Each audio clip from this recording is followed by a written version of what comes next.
Driver பட்ட பகல்ல குடிச்சிட்டு வண்டி ஓட்டுறானே கார்ல ஏறாதீங்க, உயிருக்கே ஆபத்து. நெட்ல தட்டி விடு. அந்த மீனாக்கு நான் யாருன்னு காட்டு. இன்னைக்கான எபிசோட் பார்த்தோம் அப்படின்னா ஷெட்டில் வந்து முத்துவுக்கு வந்து ஒருத்தர் வந்து ஜோசியம் பார்த்துட்டு இருப்பாரு. அப்போ வந்து இன்றைக்கி வந்து உனக்கு ரொம்ப கஷ்டமாக தான் இருக்க போது, கொஞ்சம் பார்த்து சுதாரணமாக தான் இருக்கணும் அப்படிங்கிற மாதிரி சொல்லிடுறாங்க. அப்போ இன்னொரு பக்கம் பார்த்திங்க அப்படின்னா கோயிலில் வந்து பூ கட்டிகிட்டு இருப்பாங்க. மீனவமே வந்து சத்யா வந்து சிட்டி கூட செய்கிறத பார்த்துட்டு ரொம்ப கோவப்பட்டு பேசிகிட்டு இருப்பாங்க. உங்கள் வீட்டுக்காரத்தை குடிச்சிட்டு வந்து சத்யா கையை உடைச்சது அப்படிங்கிற மாதிரி சொல்கிறாரு. அப்போ முத்துவை பற்றி தப்பாக பேசவும் மீனவுக்கு கோவம் வந்துடுது. சிட்டி அடிக்க போடுறாங்க, சத்யா வந்து தடுத்துடுறாங்க. அப்போ வந்து இன்னொரு பக்கம் பார்த்திங்க அப்படின்னா மனோஜ் வந்து ரோனிக்கு கால் பண்ணி நான் வந்து கார் வாங்கலான்னு வந்து பாரு அப்படிங்கிற சொல்லிடுறாங்க. ஷோரூமுக்கு போய் பார்த்தா அந்த காரும் நல்லாயிருக்கு, அவங்களுக்கு பிடிச்சிருக்கு. அதே நேரத்தில் முத்து வந்து எம்எல்ஏ ஒரு ஆளுங்களுக்கு கார் வாங்குறதுக்காக அங்கேயும் வந்திருக்காரு. அதே கார் தான் அவங்களுக்குமே பிடிச்சிருக்கு. இது வேற ஒருத்தர் வாங்கியிருக்காங்க அப்படின்னு சொல்லிடுறாங்க. அப்போ அது யாருன்னு போய் பார்த்தோம்னா மனோஜாக தான் இருக்கும்.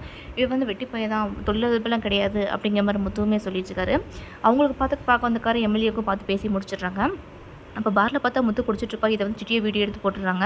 இது நெட்டில் போட்டுவிட்ற பட்டப்பகலில் வந்து டிரைவர் குடிச்சிட்ருக்காரு, வண்டியில் ஏறினா ரொம்ப ஆபத்து அப்படிங்கிற மாதிரி போடு. அப்போ தான் வந்து மீனாக்கு நான் யாருன்னு தெரியும் அப்படிங்கிற மாதிரி சொல்லிட்டு இருக்காங்க.